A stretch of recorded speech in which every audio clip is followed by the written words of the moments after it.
गतांक में श्रद्धेय डॉक्टर चंद्रभानु सतपथी जी ने गुरु द्वारा दीक्षा दान को परिभाषित किया। उन्होंने बताया कि जीवात्मा में सूक्ष्म रूप में सुप्तावस्था में आत्मशक्ति उपस्थित रहती है, जिसको प्रभु के संकेतानुसार गुरु भगवान दीक्षा क्रिया द्वारा जागृत करते हैं। इस प्रक्रिया में गुरु द्वारा किए गए शक्तिपात से भक्त की चित्त शक्ति पर मंत्राघात होता है और उसके परिणाम स्वरूप भक्त की चित्त शक्ति के अंतर में दिव्य शक्ति जागृत होती है। फलस्वरूप भक्त शुद्ध भक्ति की ओर अग्रसर होता है। भक्त के पाप संस्कार कट जाते हैं और पुण्य संस्कार उदित होते हैं। अब आगे श्रद्धेय डॉक्टर चंद्रभानु सतपथी जी दीक्षा की विभिन्न प्रक्रियाओं का वर्णन कर रहे हैं।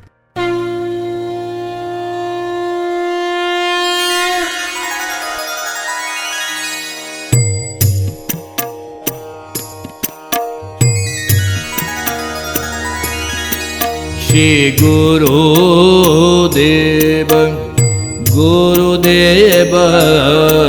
प्राणमो खोजे पद तब तमोषि पयर ध्यान रे एकाग्रता आसीम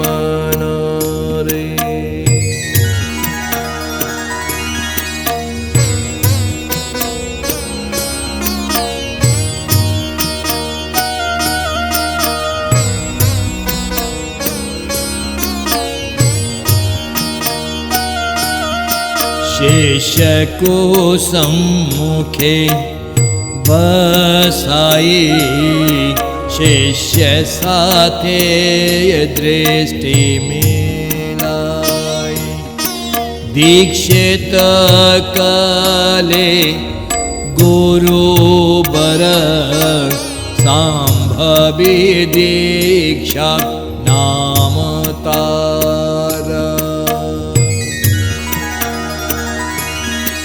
शिष्य को बसाई पाखरे यज्ञ न्यास करी मंत्र रे गुरुंक मंत्र शक्ति दान मंत्र दीक्षा जे हेला जाळ शिष्य को सम्मुखे बसाई निज मध्य संकल्पने अंतर को निर्मल करी धियन्ति शुद्ध तत्व भरी नाम तार मानसी दीक्षा एक क्रिया हरे भव माया करि शुद्ध बुद्धि जात भक्ति भाव करे जागृत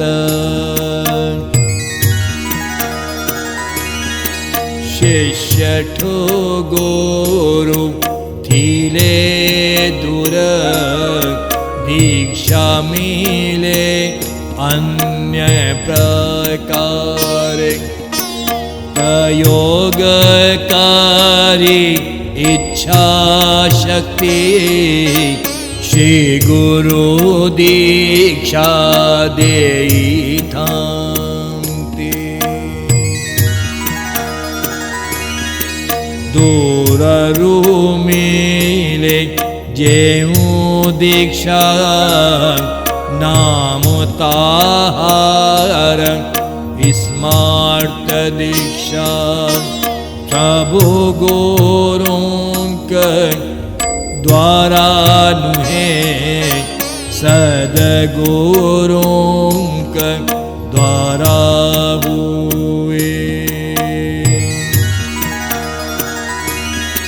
शिष्यर आत्मा गुरु ठारे गुरु आत्मा शिष्य आत्मा रे होवन्ति दुहे मिशि एक देखन्ति केते सूक्ष्म लोक भक्त को आकर्षित करे गुप्त रे जोग क्रिया करी श्री गुरु काले दीक्षा दाना यौगिक क्रिया से महान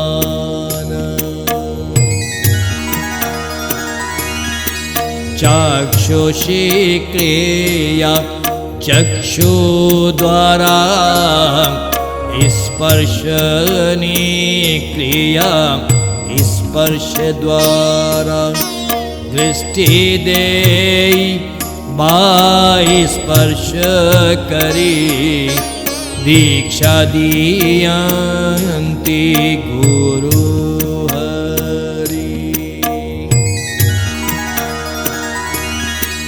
वाचिकी क्रिया आगरो आसन्ति गुरुंकर गुरु से गुरु देले सहमति भक्त को दीक्षित करन्ति